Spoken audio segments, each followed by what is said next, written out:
President Obama sat down with 60 Minutes, and he said something here that I wanted to share with you because I think it's a little disingenuous. Let's watch. You didn't change Washington. You know, I changed those things that were in my direct control. I mean, look, I'm proud of the fact that with 2 weeks to go, we're probably the first administration in modern history that hasn't had a major scandal in the White House. In that sense, we changed some things. Yeah, that annoyed me. That really got under my skin. And it got under my skin because the bar for scandal is just so fucked up. Like, if something happens with the president's dick, scandal. Everybody go nuts. If something happens on a personal level, scandal. Everybody go nuts. If something happens policy-wise, that's a really, really important thing. They act like, well, what do you mean? It's so...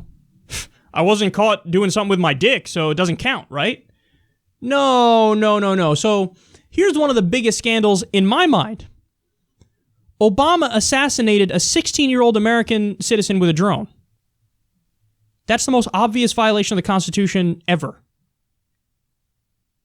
You're supposed to have due process. You're supposed to have habeas corpus. That person's an American citizen. They have rights.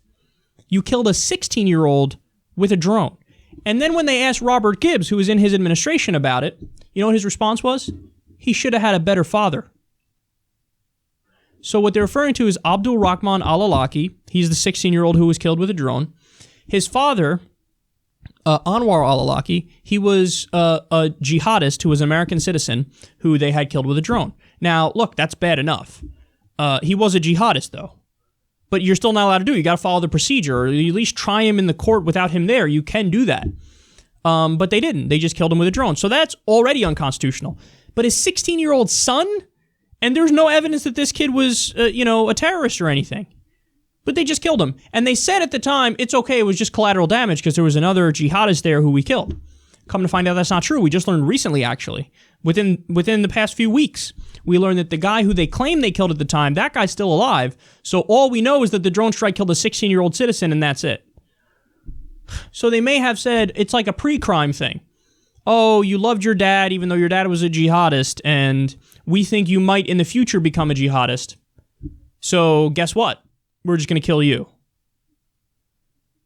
All illegal under international law, the Geneva Conventions, U.S. law, the Constitution. You can't do it. Furthermore, the entire drone war is illegal. How's that for a fucking scandal?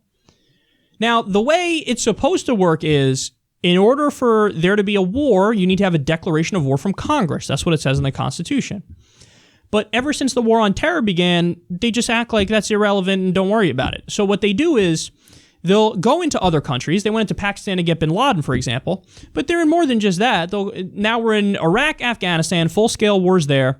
Syria, Libya, Pakistan, Yemen, Somalia, and I'm probably missing one or two others. And you need to get a declaration of war to go into those countries and do shit. But they didn't. All they do is they tack it on to the previous approval from the Bush era.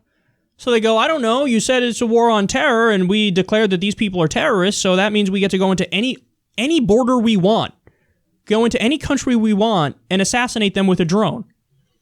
Could you imagine for a second that standard was flipped and used on us? So you have, people in China who go, I don't know, we got it out for the KKK. There's an enclave in Louisiana. We're going to go drone Louisiana.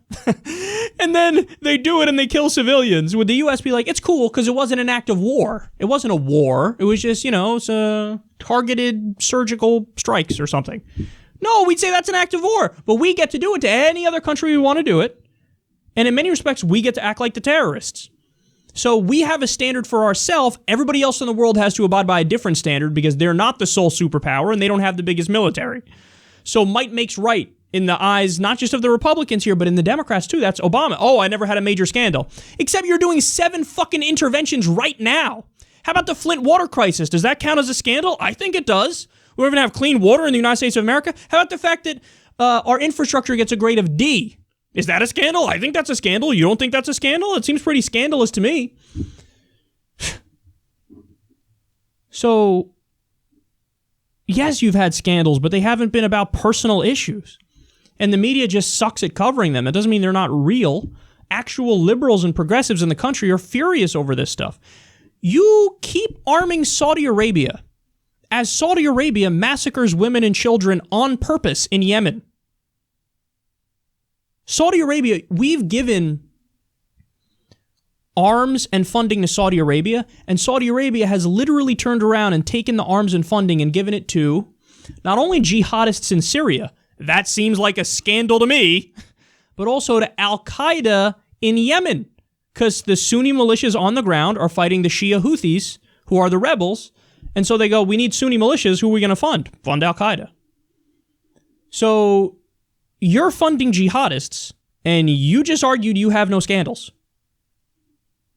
How about when you give $38 billion to Israel and they turn around and immediately start building more settlements and doing more expansion and more occupation and more oppression of the Palestinians?